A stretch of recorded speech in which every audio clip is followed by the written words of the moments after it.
Hi my dear friend, good morning all of you. My YouTube channel पर आपका स्वागत है।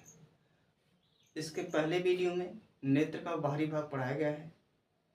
इस वीडियो में देखते हैं नेत्र का आंतरिक भाग। नेत्र का आंतरिक भाग नेत्र का आंतरिक भाग में सबसे पहले हम देखते हैं रक्तक पटल।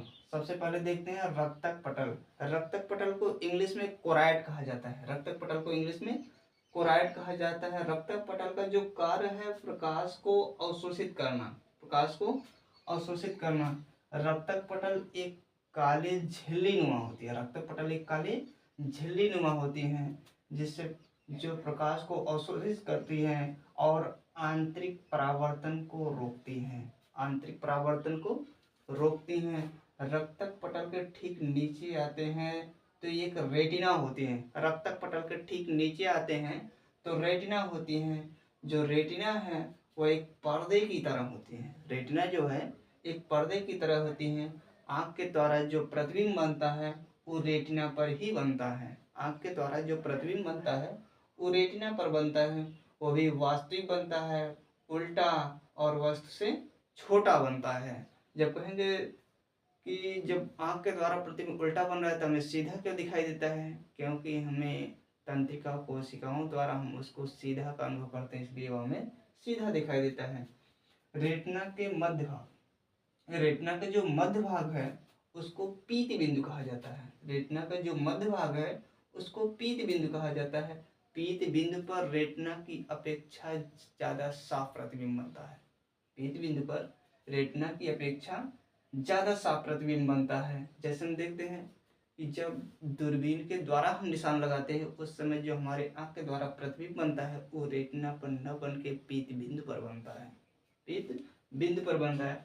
अगर इससे ज़्यादा साफ प्रतिबिंब देखना है तो फोविया सेंट्रॉयल पर जाना होगा। फोविया सेंट्रॉयल पर जाना होगा जिसको हिंदी में केंद्रिका गर्दिका कहते हैं। इसको हिंदी में केंद्रिका गर्दिका कहते हैं। इस पर पीत बिंदु से ज़्यादा साफ प्रतिबिंब बनता है। एक ऋषि मुनि थे उस टाइम।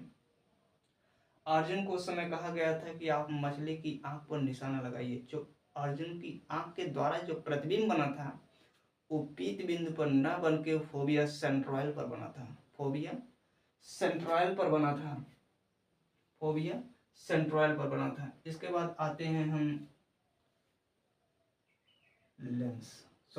इसके बाद आते हैं हम सिलेरी पेशी। इसके बाद आते हैं हम सिलियरी पेशी।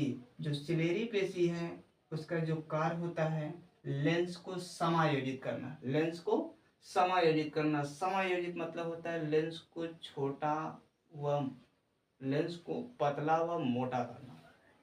लेंस को समायोजित करने का मतलब होता है लेंस को पतला या मोटा करना। देखिए लिखा गया है, अगर वस्तु आँख से दूर है, यदि वस्तु आँख से दूर है तो जो हमारी आँख यदि वस्तु आँख से दूर है तो जो सिलेरी पेशी होगी वह लेंस को पतला करेगी। अगर वस्तु हमारी आँख से दूर है तो जो सिलेरी पेशी होगी वह लेंस को पतला करेगी। अगर वस्तु आँख के नज़दीक है, यदि वस्तु आँख के नज़दीक है तो सिलेरी पेशी लेंस को मोटा करेगी। सिलेरी पेशी लेंस को मोटा करेगी। आगे देखते हैं लेंस का होता है। आगे देखते हैं लेंस का होता है।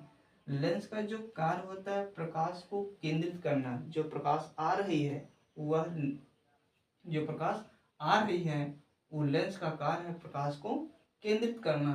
और लेंस का जो अपवर्तनांक होता है 1.4 होता है। लेंस का अपवर्तनांक 1.4 होता है। हमारी आंख में जो लेंस प्रयोग होता है वह उत्तल लेंस प्रयोग होता है। अगर किसी ने पूछ लिया जो हमारे आंख में लेंस प्रयोग होता है कौन सा लेंस होता है, उत्तल लेंस होता है। अब देखिए इसको कार्निया कहा जाता है, इसको लेंस कहा जाता है। कार्निया और लेंस के बीच में एक जलीय द्रव भरा होता है।